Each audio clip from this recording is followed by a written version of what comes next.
150 years, a small, isolated township on a deep curve of the Alabama River in the American South has acted as an extraordinary incubator of the artistry and skills of a community of women working with textiles. The Gee's Bend quilters have redefined American art. Their quilts are colourful, fresh, and utterly original. Each one tells its own story, as well as being embedded in the community from which it comes. When he first saw them in 2002, Michael Kimmelman of the New York Times said the quilts were some of the most miraculous works of modern art America has produced, adding, "Imagine Matisse and Klee.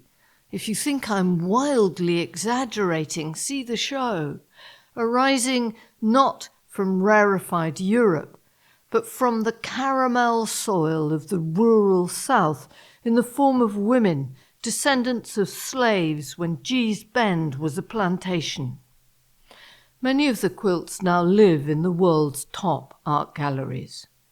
It puzzled the art establishment that the work of this hard-scrabble community had prefigured the lines and concepts of much of modern art.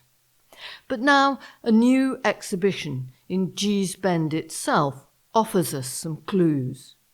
It tells the story of Dinah Miller, one of the earliest named quilt makers in Gee's Bend, and the founder of a dynasty of fine quilters. 5 generations so far and counting.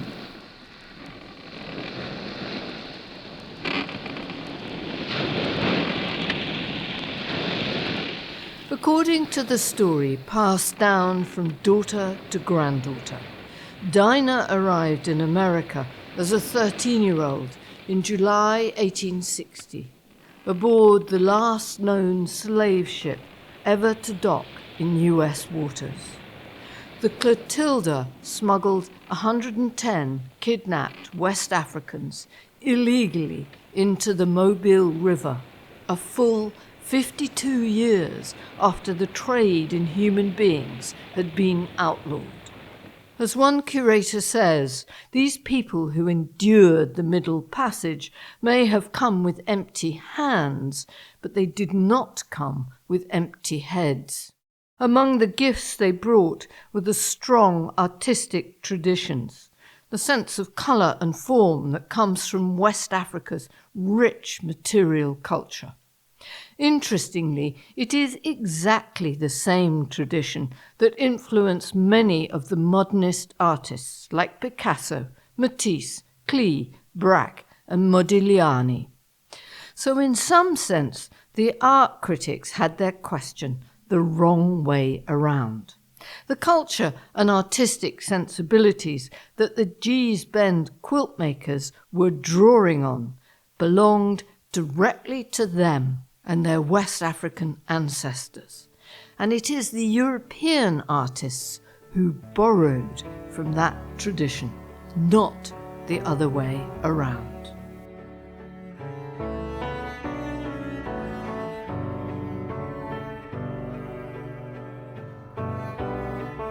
Welcome to Haptic and Hugh's Tales of Textiles. I'm Jo Andrews, a hand weaver, interested in what textiles tell us about ourselves and our communities. Stories that go far beyond the written word. This episode is about the quilters of Gee's Bend and how they see their lives and their quilting. In it, you can listen to Loretta Petway Bennett, who is a direct descendant of Dinah Miller's, her great-great-granddaughter. We also hear from Loretta's cousin, Mary Margaret Petway. Well, it was cold down here. We didn't have a whole lot. I mean, in the way of keeping your children warm and stuff like that, we didn't have a whole lot. So we took what we had and we made what we needed. If you needed a quilt on the bed, that's what you made. If you needed a quilt to hang to the windows, because those old houses were really raggedy, some of them, right? No insulations in the walls, and some of them were in such bad shape you can actually look through the floor onto the ground. But yet and still, you don't want your children to be cold. So you made enough for the hang on the wall, the spread on the floor, the spread on the wall, the hang over a window, plus the bed. That's Mary Margaret Petway, and when she says we didn't have a whole lot, she means that in a way which would be hard for many of us to grasp. There are some good photographs of Gee's Bend taken in the 1930s, some of which I've posted in the show notes for this episode. At that time, people were living without running water or electricity in incredibly ramshackle log cabins. They used newsprint to line the walls. Things did change somewhat, but it's never been easy. I mean, it's what we're used to. We grew up poor, okay? A lot of people had gardens, a lot of people had hogs, a lot of people had cows. And if you had all three, you were batting 1,000, you were rich. Okay, so it used to be if somebody killed a hog or a cow, everybody around the community would get some meat. A little thing of grease to cook with. If somebody had a garden and you didn't have one, or something was growing in their garden that you didn't have, you can go to their garden or go to them and ask them for it, and they will give it to you. The families of Gee's Bend were subsistence farmers with their own animals and gardens. Some pay from picking cotton, something that the whole community was involved in from early childhood. Here's Loretta Bennett, who's Mary Margaret's cousin. And you had to be in the field to pick the cotton, and that's gonna be like from sun up to almost sundown time to get it all out of the field before the raining season come. Actually, even 5 years old and 6 years old, they didn't necessarily pick the cotton, but they may have to bring water to the ones that was out in the field doing the picking. And so they would have to carry the water out and give you a drink of water. Kind of everyone kind of had a share in it. Even babies, moms had to bring their babies. The babies may get pulled on the sack of where you put the cotton inside as they was picking it. And if you wanted curtains for your home, covers for your bed, insulation on the walls, you had to make quilts. It's out of this necessity that the artistry and skill of the women of Gee's Bend originates. Mary Margaret says they used anything and everything for quilts.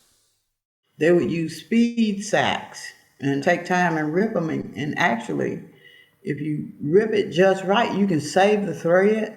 So you can do what they used to call whooping in a quilt with it.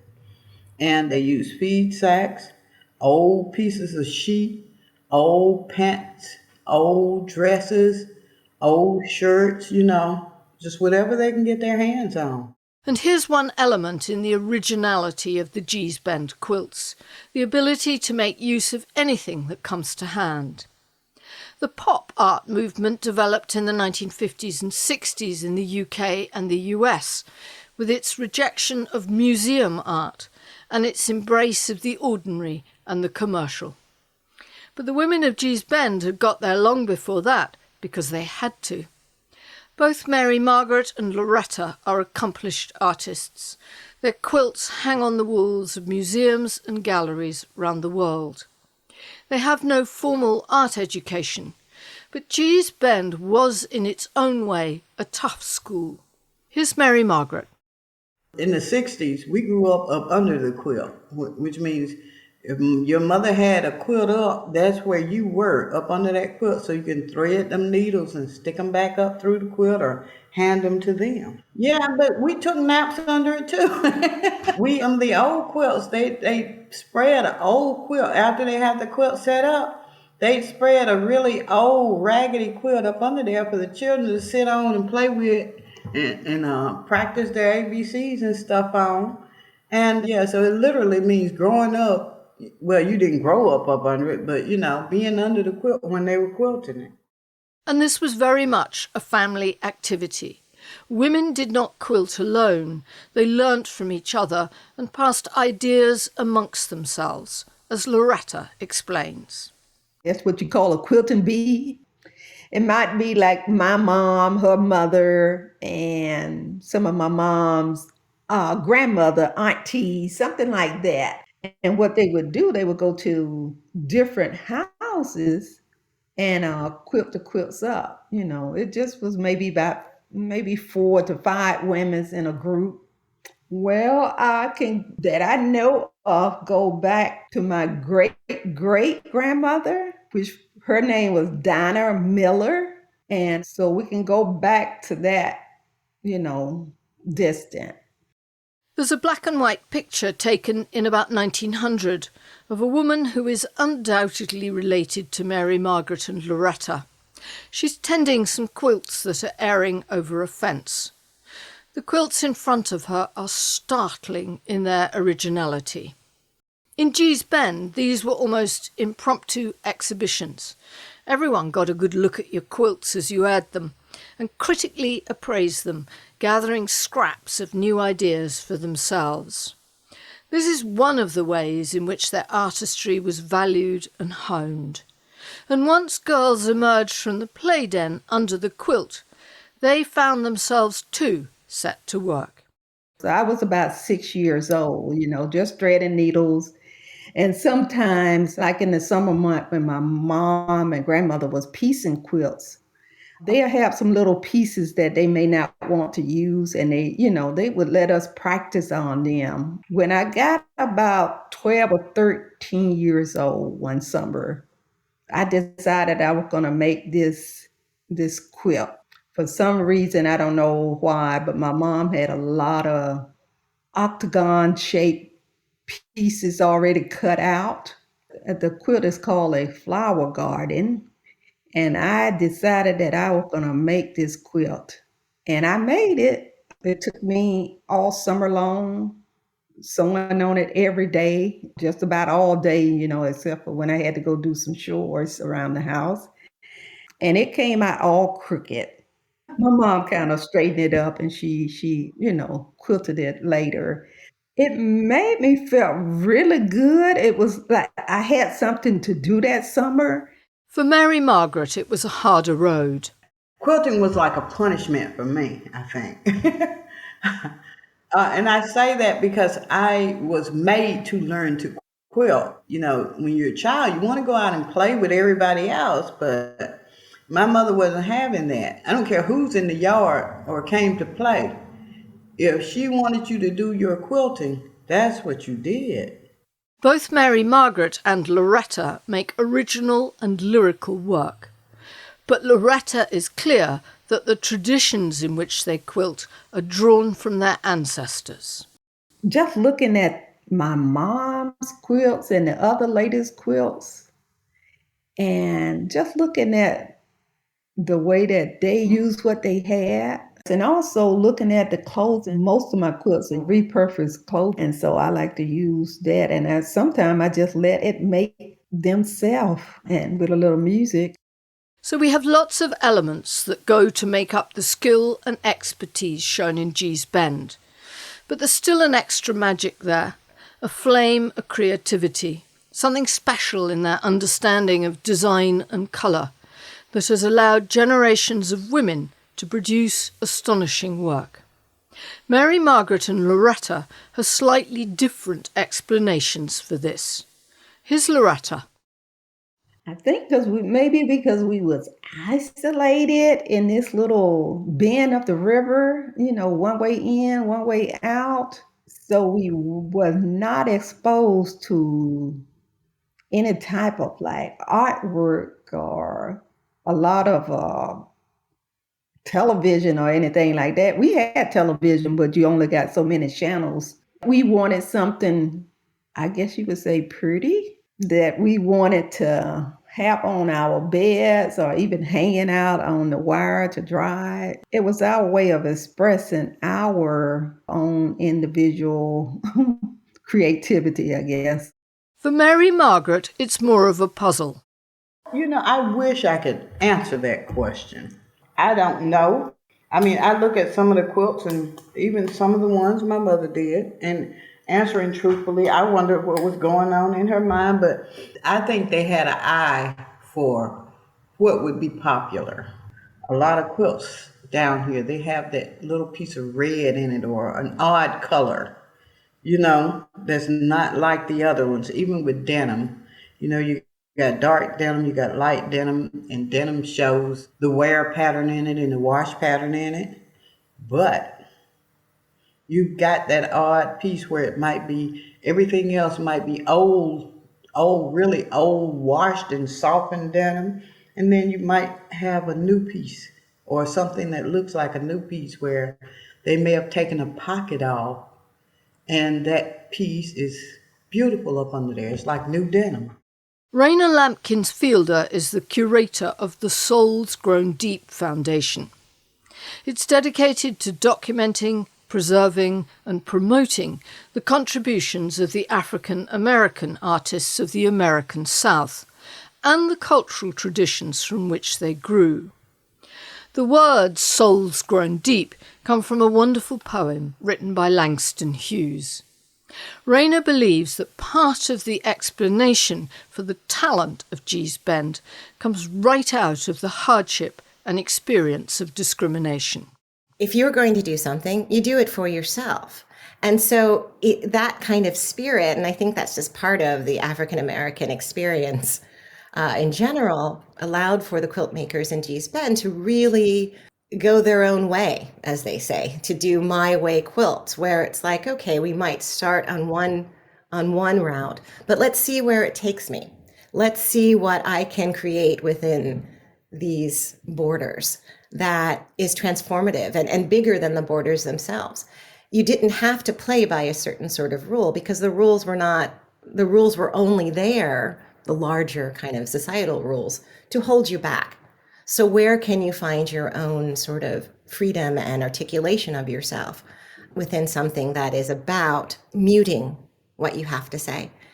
And so, if you're a little bit more isolated, well, you can do what you want. And I think that is one of the things that kind of leads to that Gee's Bend style that is so captivating to the rest of us looking in on what is produced in that area, because it's like almost this tug and pull between a restriction of the border, but then all of the majesty and improvisation and intention and story and biography and art that can occur within those borders. We see that there's something different about it. We feel it, we sense it. That's one of the things that's so remarkable about these works.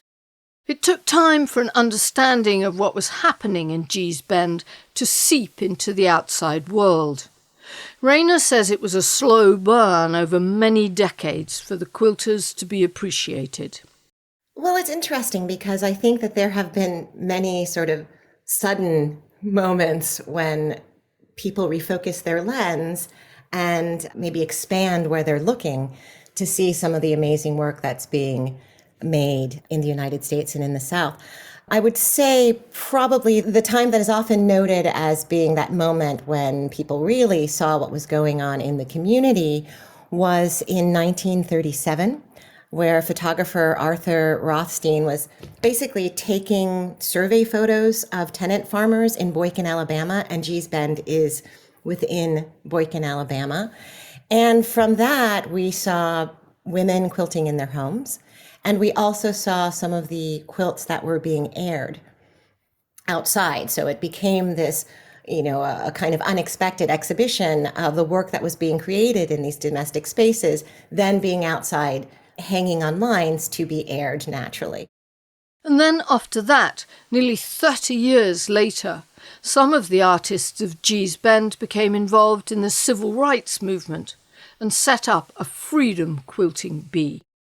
In 1965, again in Gee's Bend, Alabama, this was another moment when people began to see and hear about what the quilt makers were doing then. And also, just to give a little bit of context, the quilts really have a history, particularly at that time, that was deeply rooted in the civil rights movement in Alabama. The Freedom Quilting Bee Cooperative was established in 1965, and this was established by two quilt makers.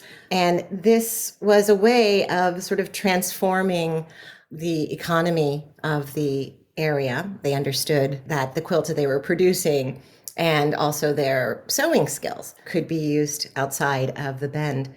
Their involvement in the civil rights movement and its impact on their lives was profound in many ways.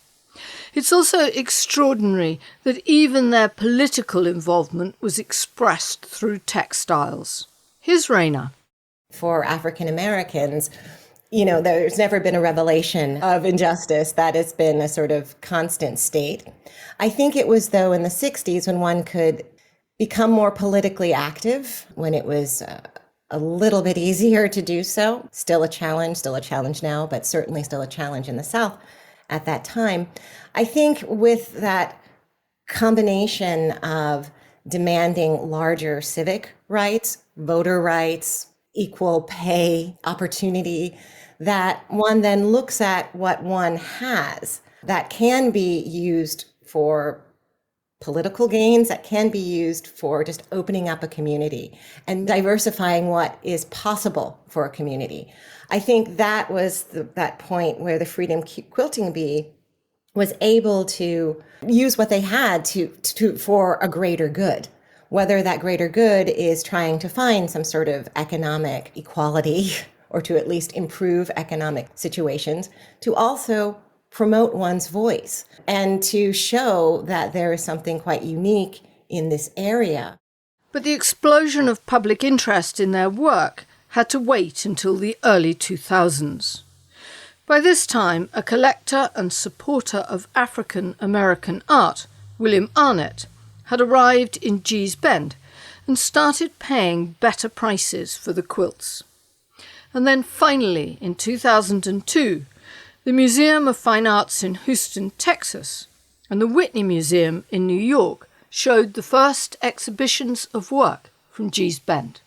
And the critics raved, but at first it was a puzzling experience for the artists, as Loretta explains. When I saw them in Houston for the very first time, hanging in a museum, it was just so mind-blowing, the quilts that we thought were so ugly and just was used for necessity, just to be laying down on or just to be covering a window or floor to keep the air out. And now you see those very same quilts that you laid on hanging in a museum. That is it is so powerful. It brought tears to our eyes.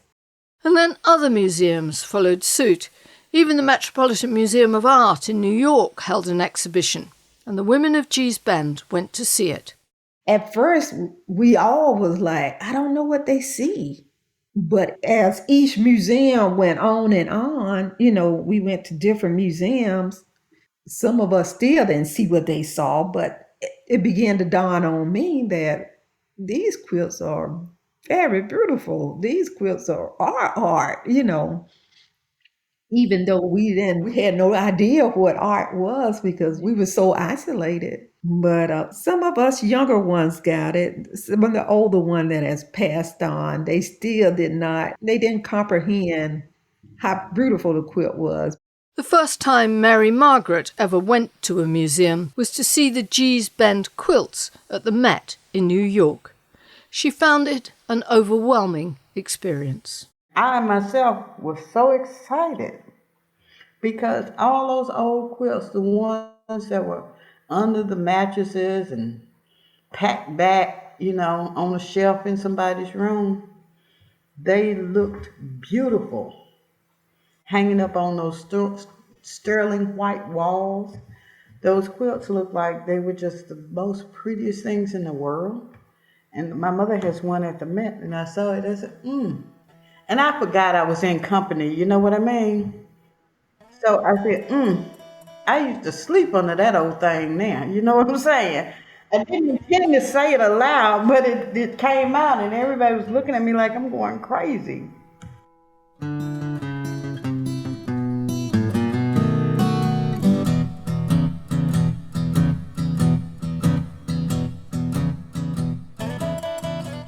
To me, the quilts have the elegance and emotional power of blues music, which also originates in the African American experience in the Deep South and draws its traditions from work songs and spirituals. And just as the blues have brought us something new and profound, so too has the work of the artists of Gee's Bend. If life is really challenging for anyone, regardless of where your position ultimately is, so that's just kind of part of how the system is just not so great and upholds and empowers one group to the detriment of another. But that doesn't mean that that is what entirely defines that person or that area or that group. That's just a part of the context. But what's being created, where their voices really reside, is what they are sharing with us in the works that they create, in the choices that they make, in the stories about themselves or labor or their family that are articulated in these works that are incredibly thoughtful. Both Mary Margaret and Loretta still live in Gee's Bend, but despite the acclaim they've received, they fight shy of being called artists. And that's partly a reflection of how hard it has been for women, and in particular women of colour, to claim this space and this title, when it has shut them out so comprehensively. Loretta says it takes a bit to get your head round it.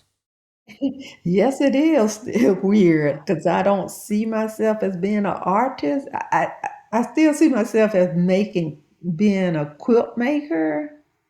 The quilts and the quilters themselves have brought Gee's Bend acclaim, and as Mary Margaret says, a level of financial security. It gives us options, I would say. And saying that if you're lucky enough to sell a quilt, then you don't have to decide, well, I can just pay this month on my bills, because pretty much everybody's in debt. Some of those debts you can actually pay off. You can get your house fixed. You can get a car or do a down payment on a car or truck. It's meaning freedom, basically. At the Soul's Grown Deep Foundation, Raina Lampkins Fielder believes the quilters of Gee's Bend have broadened our perception of art. And Raina has her own explanation of why the artist quilt makers are unique. Quilt making and the reuse of materials in various ways. One finds this in many communities. But in Gee's Bend, it became part of the way of looking and being, of interacting, of communicating with each other. Because there's been such a long-standing tradition of the transmission of quilting techniques for over 100 years, that's something that is unique to that place. Sometimes you don't know exactly what's in the water in places. It's very difficult for me to think of another artistic community or creative community that continues to this day to make work of this quality and with an intention of doing something perhaps a little bit different. Mary Margaret and Loretta are both active quilt makers, extending and growing their experience and incorporating new ideas. But beyond that, they both say that the quilting brings them something special. Here's Mary Margaret. I am at what they call perfect peace. If I've got background noise like a TV or a radio and I'm warm, sometimes my children will actually feed me. And I'm at perfect peace. I can do it all day just sitting there.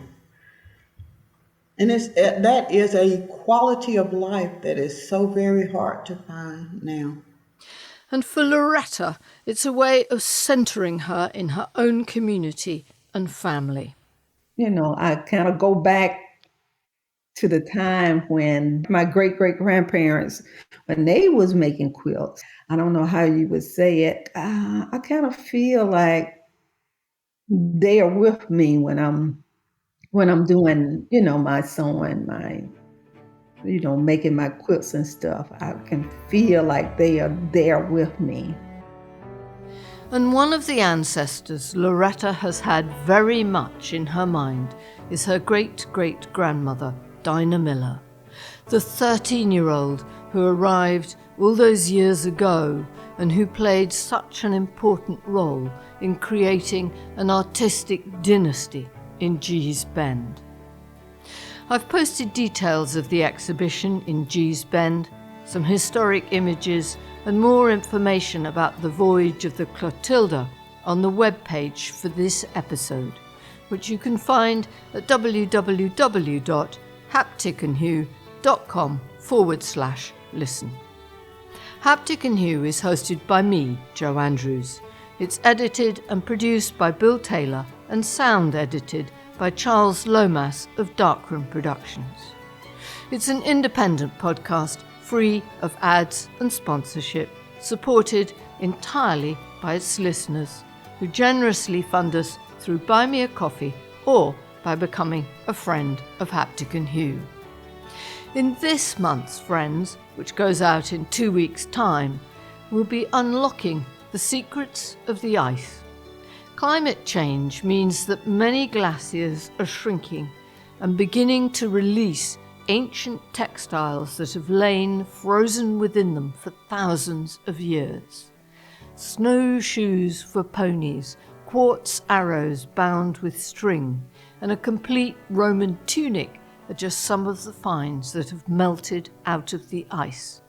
To find out more about Friends, go to www.hapticandhue.com/join. Thanks for listening, and I'll leave you this time with the last verse of the poem by Langston Hughes, from which the name of the Soul's Grown Deep Foundation is drawn. Hughes was a major figure in the Harlem Renaissance of the 1920s, in which many black intellectuals and artists flourish. It's read here by Bill Taylor. I've known rivers. I've known rivers ancient as the world, and older than the flow of human blood in human veins. My soul has grown deep like the rivers. I bathed in the Euphrates when dawns were young. I built my hut near the Congo, and it lulled me to sleep. I looked upon the Nile and raised the pyramids above it. I heard the singing of the Mississippi when Abe Lincoln went down to New Orleans, and I've seen its muzzy bosom turn all golden in the sunset. I've known rivers, ancient, dusky rivers. My soul has grown deep like the rivers.